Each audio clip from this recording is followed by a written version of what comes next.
अंत भला तो सब भला। रोली की शादी उसके माँ बाप एक आलसी लड़के से करा देते हैं। चलो, रोली की शादी हुई और हमने गंगा नहाई। और क्या, बेटियां तो होती ही हैं बोझ। हाँ, पर अब क्या चिंता, उतार तो दिया बोझ तुमने, अब वो लोग समझे। ससुराल में रोली का पति कहता है, देखो, मैं कोई काम नहीं करता, ये बात तुम्हारे मम्मी पापा को बता दी थी मैंने। अब जो किराया आता है दुकान का, उसी से घर का गुजारा करना है।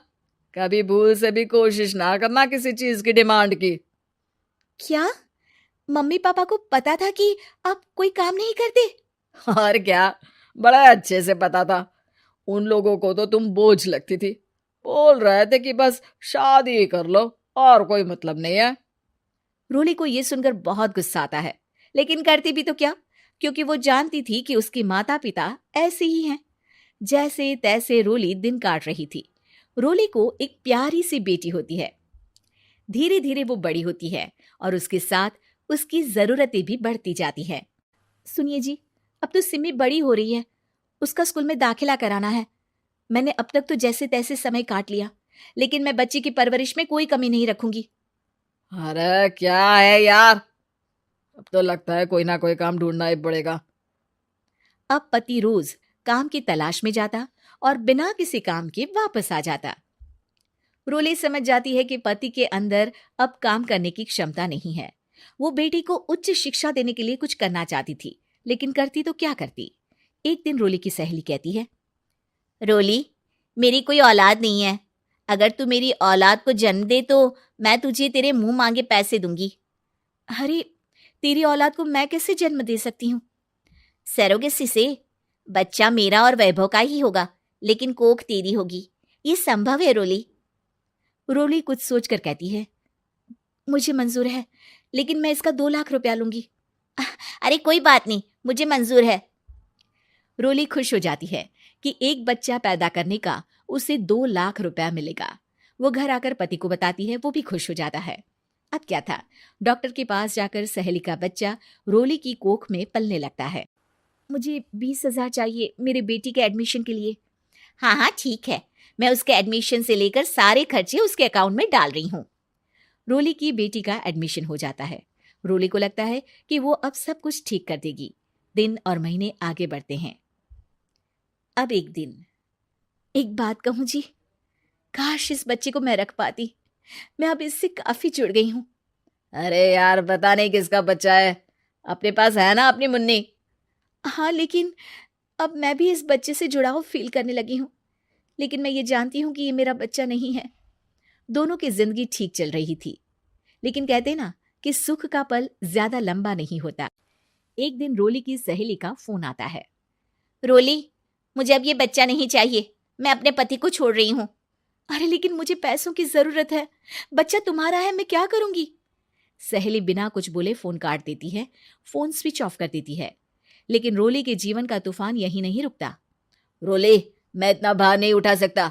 आज पढ़ाई का पैसा मांग रही हो, कल को शादी, कॉलेज और पता नहीं क्या क्या। मैं तुम्हें छोड़ रहा हूँ, अपनी बच्ची उठाओ और निकलो इस घर से। अरे पर मैं कर तो रही हूं ना बच्चे के लिए काम, आप आराम से रहिए ना। क्या काम कर रही हो, देख रहा हूं मैं। ये छोटा शहर है, यहाँ लोगों को बात बनाते वक्त नहीं लगता। तो मैं क्या करूं? ज्यादा पढ़ी लिखी नहीं हूं, कैसे घर के खर्चे चलाऊं? और आप तो काम करना ही नहीं चाहते। हाँ, ना चाहता हूं और ना ही करूंगा। रोली को पति की बात पर काफी गुस्सा आ जाता है। ठीक है, अगर मेरे जीवन में संघर्ष ही लिखा है तो वही सही। इस वक्त पति होने के नाते आपको मेरा साथ देना चाहिए था, लेकिन नहीं, आपने तो इस हाल में मुझे घर से बाहर निकालने की बात कह डाली। देखो, ये सारी फालतू की बातों के लिए वक्त नहीं है मेरे पास। रोली, जिसकी कोख में किसी और का बच्चा था और साथ छोटी सी बेटी, पति का घर छोड़कर रास्ते पर आ जाती है। रोली के पास मायके के सिवा दूसरा कोई रास्ता नहीं होता। अरे रोली कैसी है, कितने दिनों के लिए आई है? हमेशा के लिए माँ। वो माँ को सारी बात बता देती है। ओए लड़की, इतनी हिम्मत का काम कर लिया।